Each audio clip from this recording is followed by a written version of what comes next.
Good morning, Joe. We're starting out with aerial flood warnings as residual flooding continues after our week of severe weather and just these storms with very heavy rain sitting over the same spot. So please keep that in mind. Dry roads this morning, mostly sunny, things pretty quiet. 70 degrees in Springfield, 68 right now in Branson, and 69 in Harrison. These dew points will be pretty sticky in the middle and upper 60s, and that's pretty humid out there this morning. You can feel the air out there, and it will be humid as we head through the afternoon. So as you're firing up the barbecue, we're looking at mostly sunny skies, temperatures in the middle and upper 80s, partly cloudy through the overnight tonight. We do keep a threat for some thunderstorms by this evening, mainly to the north and west. And if we get clipped by these storms, we're looking at a severe threat, mainly for large hail and damaging winds, but that tornado threat is low, but not zero. So hour by hour, we're mostly dry and warm, temperatures in the middle and upper 80s. Then we can see we get clipped by some of these storms to the northwest of the interstate by this evening and part of the overnight. Temperatures around 70 tomorrow morning, a mix of sun and clouds, and some warm middle 80s tomorrow afternoon. Can't rule out a storm up to the north as we kick off Memorial Day weekend tomorrow. 84 degrees on Sunday. A healthier chance of storm is there, and then keep a storm risk to the north on Memorial Day with a high of 85, which is above average, but not as hot as last year. Joe? We've always been told by our older folks that a tornado would never hit Jeff City because it was too hilly. Despite that, Wednesday night in Jeff City, dozens were left injured after a devastating tornado came through town. Winds reached as high as 160 miles an hour. People were trapped in homes and power lines knocked down.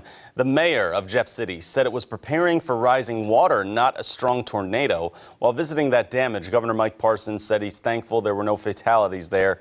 Eldon also saw some heavy damage, even though we spoke to a resident who says her family almost slept through this whole event.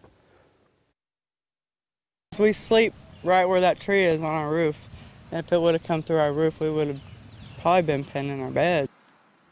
Cleanup efforts continue around the state today as crews continue to remove debris. The National Weather Service has confirmed 4 tornadoes from last night's storms.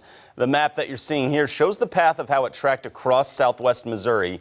An EF3 tornado hit Carl Junction and was on the ground for 9 miles. Yesterday, crews got a first look at the extent of the damage through drone video.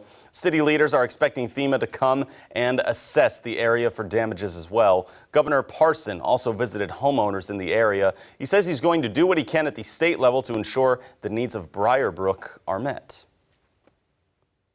Willard Fire and Rescue and the Greene County Sheriff's Office responded to a water rescue last night by Clear Creek. A mother called for help after she and her 3 kids veered off a private driveway that was covered. The car was stuck in about 1.5 to 2 feet of water. Everyone in that car was safely rescued, and it was towed about an hour after the call. Fire and Rescue Chief Ken Scott encourages people to now watch out for those roadways. Turn around, don't drown, and remember that fast-moving water looks like black asphalt at nighttime. So just got to be careful in the evening.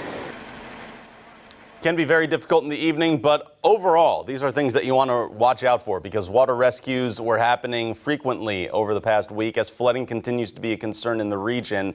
And there were water rescues even over in Joplin. Elisa Raffa, now you're talking about the flooding concerns that we have for our area after these storms, right? Yeah, we still have the flooding concerns, and we're still trying to survey the damage. The National Weather Service is tirelessly trying to get this done after 3 consecutive days of severe weather. So looking at some of these tornado plots, we're going to talk about these in detail because these were some of the strongest tornadoes that we've seen definitely this season and really in a couple of years. An EF3 tornado confirmed near Carl Junction with 140 mile per hour winds. A weaker EF0 at 81 mile per hour winds near Oronogo. A strong EF3 also near Golden City. This was on the ground for 22 minutes. The EF3 that hit Jeff City was also on the ground for 25 minutes with a path length of 19 miles.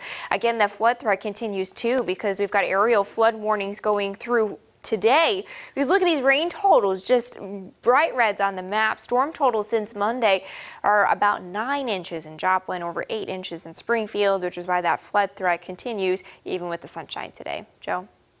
We move on to some medical coverage for you today. It's been less than a month since medical marijuana sales first started in Arkansas. More than 50 pounds have been distributed already to patients, but Still, not everyone is on board with this just yet. Hannah Zettel joins us live in studio today to explain why.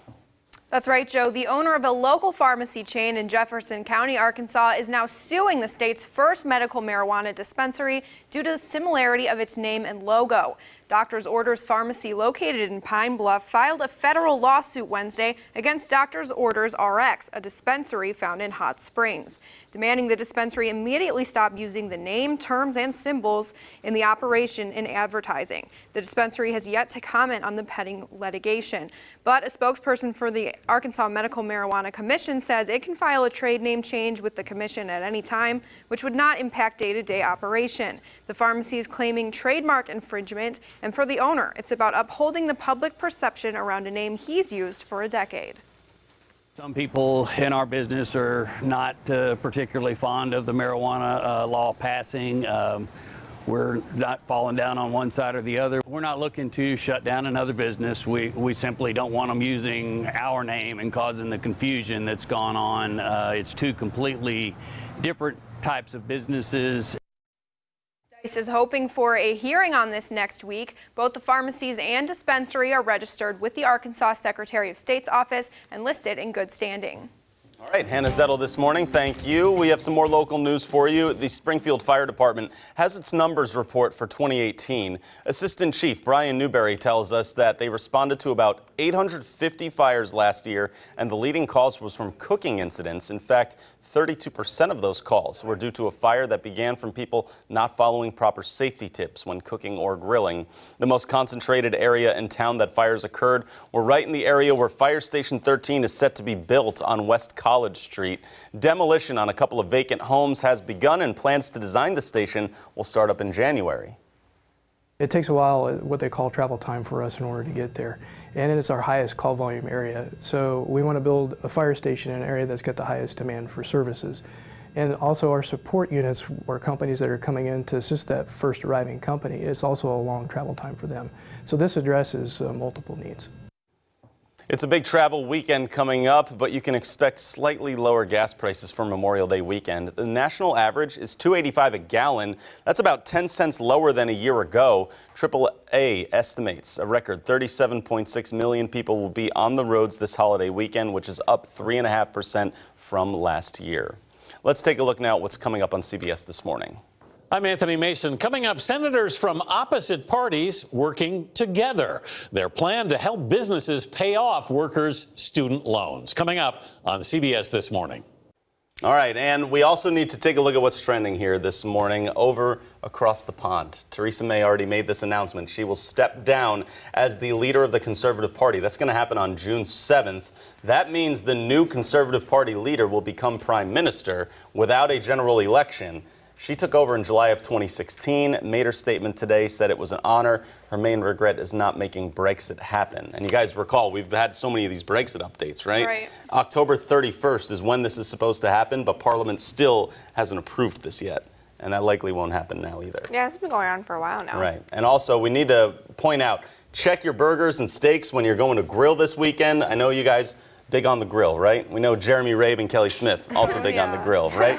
But the USDA is recalling more than 62,000 pounds of beef due to E. coli concerns. They're concerned about what was packaged at the Aurora Packing Company in Illinois.